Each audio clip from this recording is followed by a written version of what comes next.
Hey, good evening. It is 9:30 on a Wednesday, and it is time for the Burning River Browns talk here on the Fanatical Elves Network, a subsidiary of the Fans First Sports Network.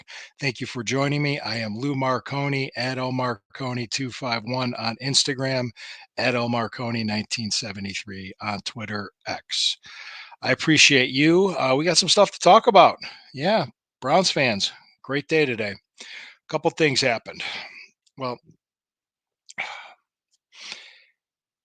we have shown something today that we haven't shown since the late 80s. Stability. It's true stability. So we're going to talk about that. And Nick Chubb spoke to the media today. We're going to talk about that. But before I get into that, I know it's an emotional time for me right now because I'm really happy. I'm very happy to be where we're at as an organization and as a team. But before we get into any of that, I need to take a pause and get a word from our sponsors. All right, we're back. Thank you very much. Appreciate you. Like I said, Fanatical Elves Network, Burning River Browns Talk. Please like, share, follow, comment, hit the notification bell, and subscribe. Fanatical Elves is a subsidiary of the Fans First Sports Network. A lot of great people on that network providing great Browns content. You'll enjoy it. Trust me, you won't regret it. So let's get into it. Today, it was finally announced. We knew it was coming. Some people were being a little bit impatient about it, but hey, here we are. Andrew Berry, Browns general manager, and Browns head coach, Kevin Stefanski, both are officially signed on for extensions. So they will be here at 2024 and beyond. They have both done very good jobs with this team. They have both done exceptional jobs with this team. And I really honestly cannot be happier for both of them, their families. Plus, I can't be happier for Cleveland Browns fans. Through all the times that we went through, Phil Savage, George Kokinis, I mean, whoever else. I mean, got Mike Holmgren, you know, Pat Shermer.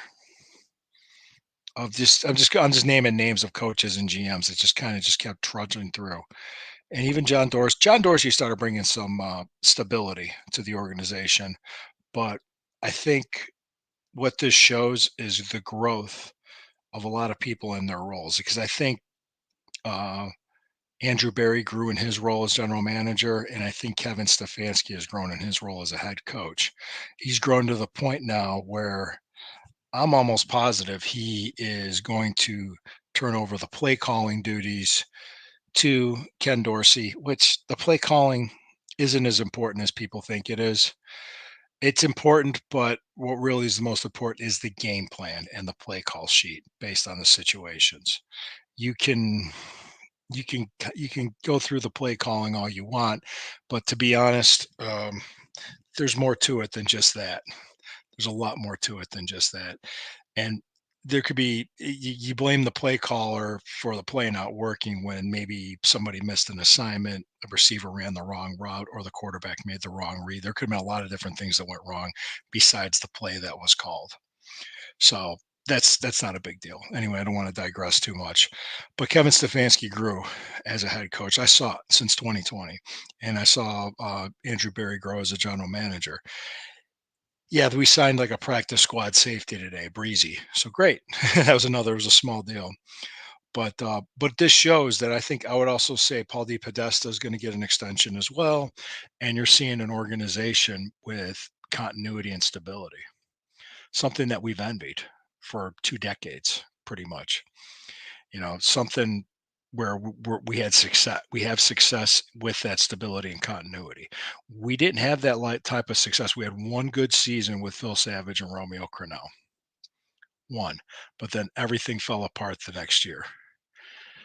I don't see that happening with this team. I think this team is too good. Yeah, there's people talking about how tough the AFC North is, but let's look at the rest of the AFC North. Really think about it. There's going to be contract situations with T. Higgins and Trey Hendrickson, their best pass rusher on the Bengals. They're relying. I mean, the Steelers are relying on three rookie drafted offensive linemen, and they're going to be relying on Russell Wilson and Justin Fields to perform at quarterback. They're going to have a good defense, more than likely. Yeah, yeah, they are. Of course, they are. I mean, the Steelers do year in and year out. They're gonna be so are the Bengals. The Bengals are gonna be a good team too. Don't get me wrong. I'm not saying that. But then also look at Baltimore. They lost three starters on defense and three starters on the offensive line. They're going to be a good team, but is it going to be the same as it was last year? We with five different quarterbacks and 26% of our salary cap, okay, of our salary cap on IR could have taken the number one seed in the division. Seattle game goes different. Maybe we don't have to rest. If we have a chance to win the division, we don't rest our starters. Maybe Baltimore doesn't rest their starters against Pittsburgh either. So, yeah, things could have been different, a lot different. Plus, that Baltimore game when Deshaun Watson got hurt, the first game of the season, it probably would have went different if Watson was able to play. More than likely, look what happened when he was healthy or relatively healthy against them. This team stays healthy, they're going to be good. And a part of that health and with that stability shows that they kept Nick Chubb. Nick Chubb said in the media today, the first time he talked was, these guys could have cut me and just cut me loose. A lot of other teams might have done that. Some people were actually predicting we were going to do that because it's commonplace in the league. We didn't do that with him. We have a lot of incentives in his contract, but we gave him a contract worth about 5 million. He couldn't get 2 million anywhere or even signed anywhere to pass the physical. And we bet on him. And he bet on himself. Based on the incentives in the contract, Jack Duffin tweeted today that he believes Nick Chubb will be ready to go week one, which floored me. I saw that. I was like, Jack, really? Are you serious? So I'm going to go do a little bit more research, and he has details of the contract and everything else. He came out and he talked today. He wasn't wearing anything on his knee.